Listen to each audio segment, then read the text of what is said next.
One such step is to establish a single point of contact for struggling homeowners.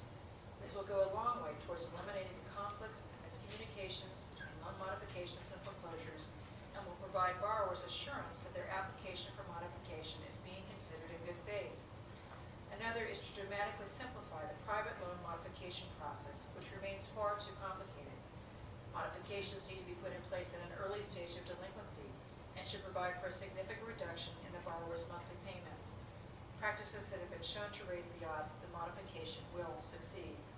In exchange, mortgage servicers should have a safe harbor that would assure that their claims will be recognized if foreclosure later becomes unavoidable.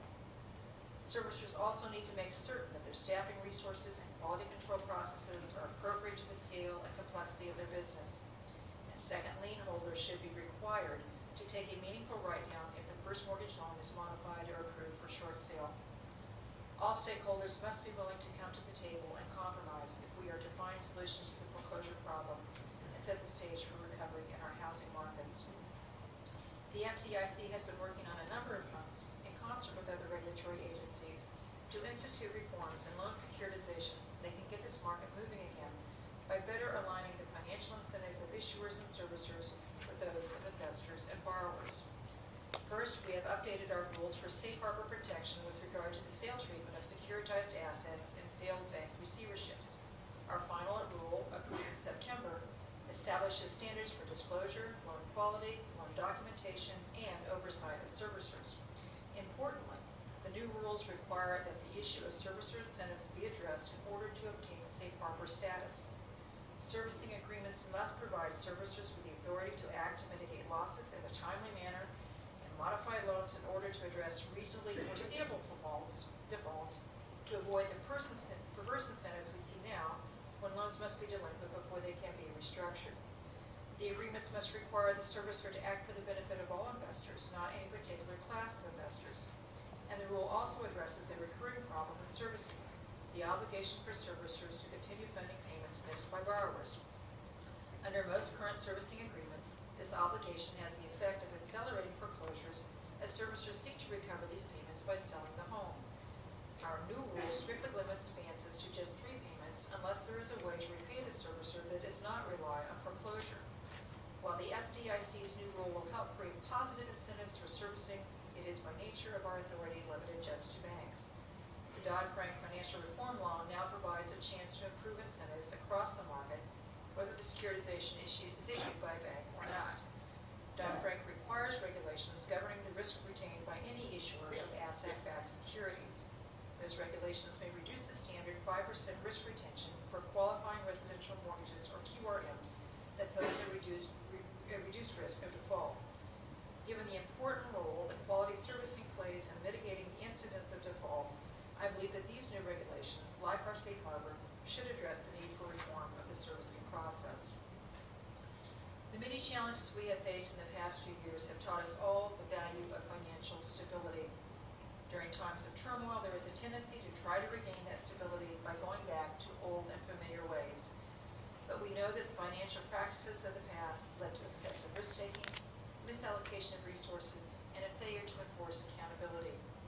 The result was the worst financial crisis since the 1930s. Financial reform is now taking us into new territory, which is disconcerting to some. But it is time to move forward, not back.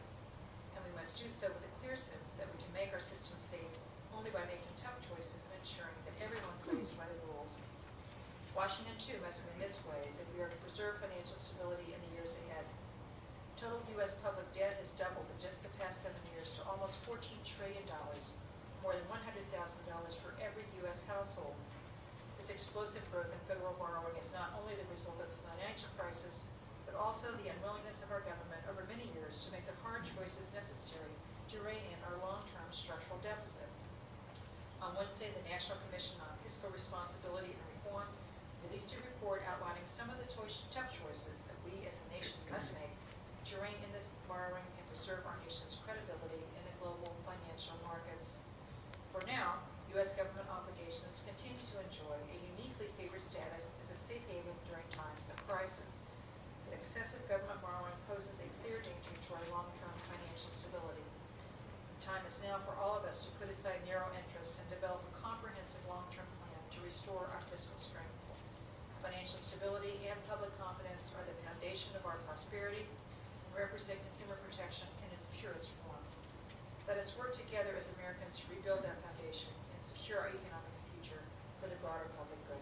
Thank you very much.